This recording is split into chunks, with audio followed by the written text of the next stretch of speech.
नमस्कार दर्शक मित्रों, मैं आचार्य Durga Prasad Shastri astro science channel में आप सभी का स्वागत करता हूं। मित्रों, बहुत दिन बाद फिर से वीडियो मैं बना के आपके सामने पेश करने जा रहा हूं। विशेषतः दीपावली का जो पर्व है, इस पर्व में आप किस तरह से 5 दिन के दीपावली पर्व को मनाएंगे और किस तरह से अपने घर में सुख समृद्धि को लाएंगे, इसके बारे में हम ये वीडियो बनाने जा रहे हैं। आप हमारी चैनल को सब्सक्राइब अगर नहीं किया तो ज़रूर करिए, साथ ही में कमेंट शेयर भी करिए और वीडियो अगर अच्छा लगता है तो आप अपनी कमेंट और वीडियो को अपने मित्रों में शेयर ज़रूर करिएगा। मित्रों, कुछ अनिवार्य परिस्थितियों के कारण वीडियो हम नहीं बना सके हैं, जिसके लिए हमें खेद है, लेकिन अब हम प्रारंभ कर रहे हैं और आपको नज़दीक में फिर से हमारे वीडियो मिलते हो जाएंगे। तो चलिए हम समय को बिगाड़े बिना सर्वप्रथम शुरुआत करते हैं कि किस तरह से दीपावली के 5 पर्व मनाए जाते हैं और उनके मुहूर्त के बारे में हम आपको बताना चाहेंगे।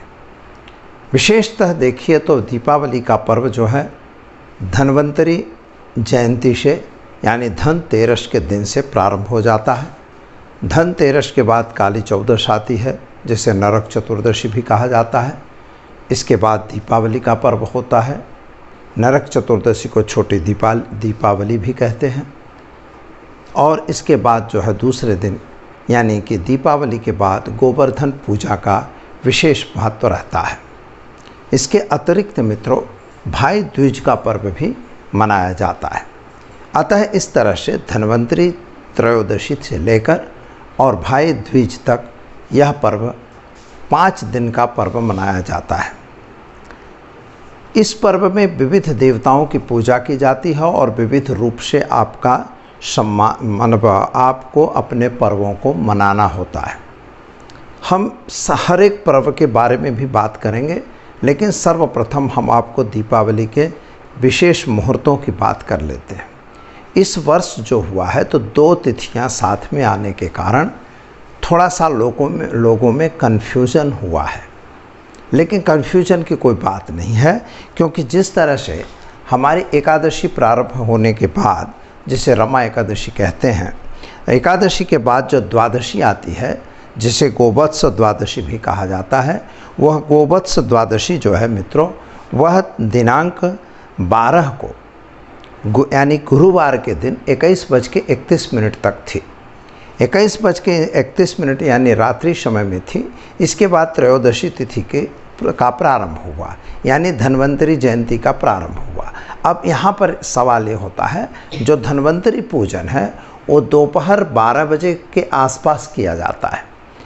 अब यहाँ स्थिति धन्वंतरी के जो प्रादुर्भाव है वह आयुर्वेदिक शास्त्र है और आयुर्वेद के जो प्रधान देवता हैं वे धन्वंतरी हैं, भगवान विष्णु के ही अंशावतार कहे जाते हैं। तो हमें वह 12 बजे तो आज नहीं मिलने वाला है, इसलिए 13 दिन के बाद यानी हमारे 13 तारीख को शुक्रवार को धनतेरस का पर्व मनाया जाएगा। अब वह 13 तिथि जो है शाम को 18 बजे तक है, यानी शाम को 6 बजे तक है। तो 6 बजे के बाद चतुर्दशी तिथि प्रारंभ हो जाएगी।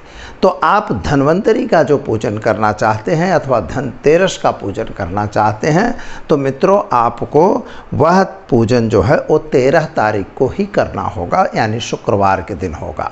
बहुत अच्छा पर्व यह मिल रहा है, वर्षों के बाद यह दोबारा मिल रहा है, क्योंकि कम से कम तो 20-23 वर्ष के बाद यह पर्व आ रहा है। शुक्रवार के दिन त्रयोदशी का होना, धन्वंतरी जयंती तो है ही है, लेकिन धनतेरस का पर्व जो मिल रहा है यह बहुत ही उत्तम पर्व है, क्योंकि शुक्रवार जो है देवी माँ भगवती का दिन है, यानी माता लक्ष्मी का दिन है, और आज लक्ष्मी का पूजन भी आपको करना है। यह अवसर सुंदर है, जो शाम को 18 बजे तक है। इसके बाद चतुर्दशी तिथि का प्रारंभ होगा, यानी नरक चतुर्दशी जिसको कहते हैं। अब यह जो पर्व है वह कल तक यानी 14 तारीख शनिवार तक, 14 तारीख को शनिवार तक 2:18 तक रहेगा। यह समय मित्रों अहमदाबाद शहर के लिए लिखा हुआ है। इसके अतिरिक्त जहाँ का भी समय सूर्योदय कोई अलग है तो उसमें 5-10 मिनट का परिवर्तन अवश्य होगा।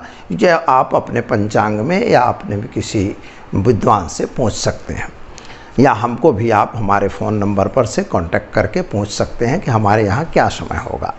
लेकिन 14-18 के बाद जो है अमावस्या का प्रारंभ होगा, यानी नरक चतुर्दशी का जो पर्व है वह पर्व वास्तव में गए दिन यानी कि 13 तारीख को 18 बजे के बाद प्रारंभ होने वाला। इसके बाद वह 14 तारीख को 2:18 तक चालू रहेगा। अब यह समय जो है वो चतुर्दशी का है। अब चतुर्दशी जो पर्व है जिसे नरक चतुर्दशी भी कहते हैं, रूप चतुर्दशी भी हम कहते हैं, तो यह चतुर्दशी का जो पर्व है जिसे छोटी दिवाली भी कहा जाता है, यह पर्व वास्तविक में रात्रि पर्व है। तो हम देख रहे हैं कि 14 तारीख को रात में ही चतुर्दशी आ गई है, यानी हमें चतुर्दशी का जैसे कोई मंत्र जाप करते हैं, कोई यंत्र वगैरह साधना करते हैं, कोई अपनी जो भी मतलब कुछ लोग स्मशानों में जाते हैं, यह सब जो क्रियाएं की जाती हैं ये सारी क्रियाएं आपको 14 तारीख शनिवार को करनी होगी, यानी शुक्रवार को रात को करनी होगी, शुक्रवार रात को, शनिवार को नहीं।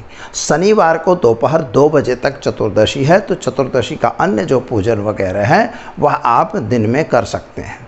इसमें भैरव पूजन भी है, हनुमान जयंती है, तो हनुमान जयंती वाला जो पर्व है वह दोपहर का पर्व है, इसलिए आपको दोपहर के समय यानी कि जो 14 तारीख को उसका प्रयोग करना है, बराबर। इसके बाद दीपावली का जो पर्व है 14:18 शनिवार को प्रारंभ हो जाता है। माता भगवती का पूजन भी रात्रि समय में किया जाता है। तो रात्रि समय में ऐसा एक कहावत है कि मतलब जो माँ भगवान विष्णु और लक्ष्मी जो हैं वो पृथ्वी के लोगों पर विचरण करने आते हैं, उस रात को देखने आते हैं, आपके घर में आगमन करते हैं। तो यह जो क्रिया है तो वास्तविक रूप से रात्रि की क्रिया है। तो रात्रि में जो पूजन होता है, शारदा पूजन है, लक्ष्मी पूजन है, आप अपने बही खातों का पूजन करते हैं, या आप अपने घर में जो भी मतलब आप प्रक्रियाएं करते हैं लक्ष्मी के संबंधित, विशेष तौर पर व्यापारी लोग अपने मतलब जो व्यापार स्थान है वहाँ पर चौपड़े जो मतलब बही खाते बनते हैं उनका पूजन वो लोग करते हैं।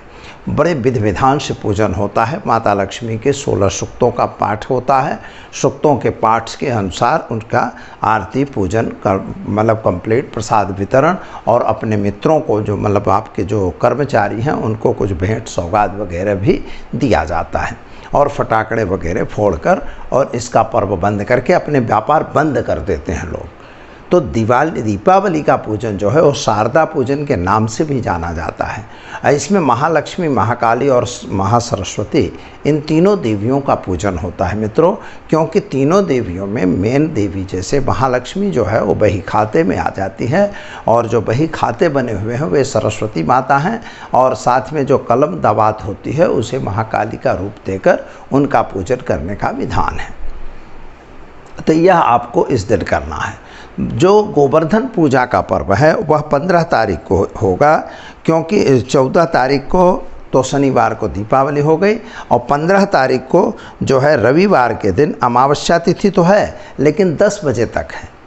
अब गोवर्धन पूजन का पर्व जो है दोपहर 12 बजे का है, यानी भगवान कृष्ण ने जब गोवर्धन पर्वत को उठाया था उस समय जो उनको भोग लगाया था, अन्नकूट वगैरह लगाया था, हर देवस्थानों में अन्नकूट का विधान है, वे लोग वहाँ अन्नकूट लगाते हैं। अन्न का अर्थ होता है अनाज और कूट का अर्थ होता है पहाड़।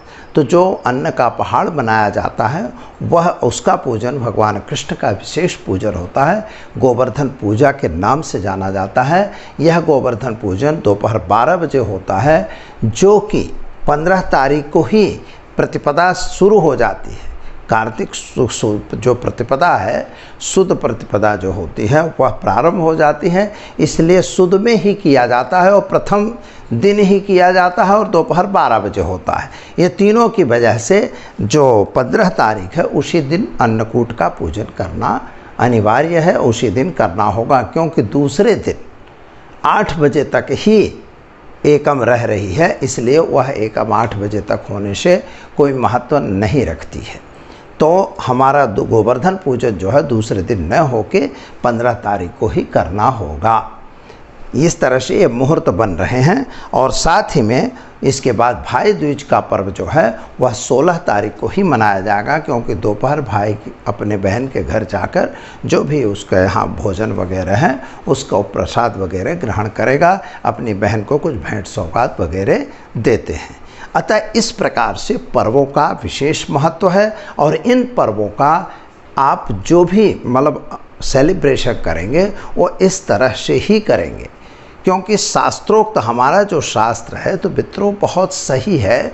क्योंकि जो सूर्य है, सूर्य की गति और पृथ्वी की गति, दोनों की गति के बीच के अंतर को ही हम तिथि कहते हैं। वह अंतर कभी कभी पृथ्वी जो 23 डिग्री में झुकी हुई है, इसकी वजह से वह अंतर कुछ थोड़ा कम अधिक होता है। तो कभी तिथि जो है वो 24 घंटे की हुई और तो कभी तिथि जो है 22 घंटे की होती है अथवा 21 घंटे की हुई। तो इन दोनों के बीच का जो डिफरेंस होता है, उस डिफरेंस की वजह से हमारी हर तिथियां कुछ कम अधिक होती रहती हैं। यद्यप कोई भी तिथि हमारी क्षय नहीं है, कोई भी तिथि टूटी नहीं है, सारी की सारी तिथियां कंप्लीट हैं। इसलिए हमारे यह पर्व में कुछ लोगों ने कहा है कि भाई तिथियां क्षय हैं, लेकिन यह बात गलत है। कोई भी तिथि पंचमी मतलब भाई दूज तक क्षय में आती नहीं है। तो मित्रों, आप दीपावली का पर्व आनंद और उल्लास के साथ मनाइए और हमारा वीडियो देखते रहिए। अच्छा लगता है तो शेयर ज़रूर करिए। दीजिए दुर्गा प्रसाद शास्त्री को इजाज़त। नमस्कार।